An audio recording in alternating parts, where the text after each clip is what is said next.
আচ্ছা, আমার একটা স্ট্যাটাস চোখে পড়েছিল পূজার অনেকগুলো গান কোটির ঘরে চলে গিয়েছে।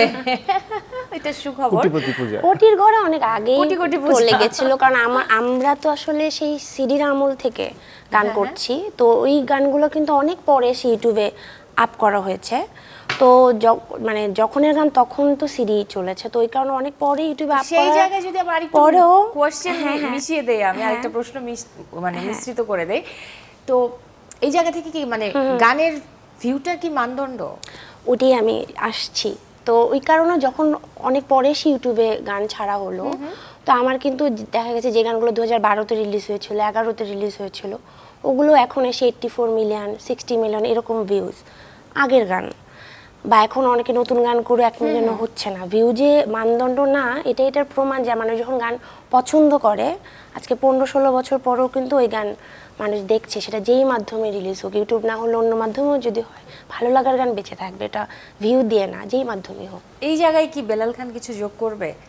না, অবভিয়াসলি মানুষ তো খুঁজে খুঁজে তার পছন্দের গানগুলো বের করে, তাই না? সেটা যেই মাধ্যমে হোক, যে যখন যেই গানটার মাধ্যমে সুর আসুক, কিংবা লিরিক্স কিংবা সিঙ্গিং কিংবা মিউজিক অ্যারেঞ্জমেন্টটা মনে ধরে যায়, সেটা কোথায় আছে কোন প্ল্যাটফর্মে, খুঁজে মানে সে খুঁজে খুঁজে গানটা ভালো হলে আমার দৌড়াতে হবে না, মানে গান ভালো হতে হবে। একদম গানটা ভালো মানে হতে আগে গানটা আমাকে ছুঁয়ে যেতে হবে। হ্যাঁ, রাইট, যে আমি একা একা শুনবো গানটা বছর। আবারও যদি আমি একটু নতুন বাংলাদেশের গল্পে আসি, এই নতুন বাংলাদেশ, নতুন পরিবর্তিত পরিস্থিতি, এই সময় এসে যদি দুজনের কাছে আমি জানতে চাই যে কাজের জায়গাটা কেমন আছে, বা আগামীতে কি কাজ আসছে, বা কাজের ব্যস্ততা কি বলবো?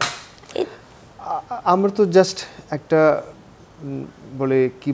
একটা নতুন, এই যে সবকিছুর একটা সংস্কার চলছে, চলমান প্রক্রিয়ার মধ্যে আছে এই মুহূর্তে দেশটা।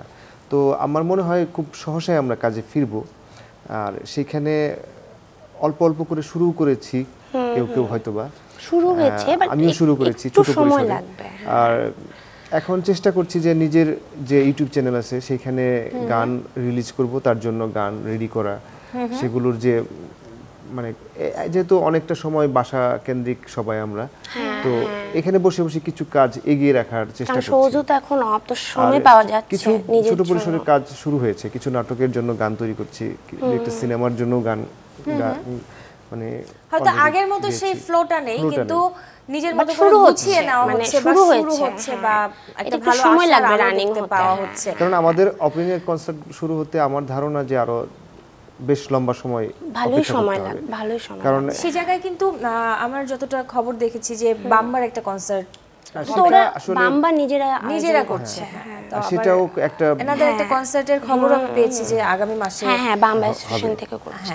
তো তারপরে দেশের যে পরিস্থিতি, আসলে আবার হুট করে বন্যা চলে আসলো, এই বন্যা পরিস্থিতিটা আসলে দেশটাকে আসলে এই সংস্কারের সময় মানে এরকম একটা পরিবেশও তো লাগে, আসলে দুর্যোগ আমাদের জন্য বেশ মানে চিন্তার বিষয়। তো আমার কাছে মনে হয় এই সবকিছু মিলিয়ে হয়তোবা আমাদের কাজে ফিরতে আর একটু সময় লাগবে।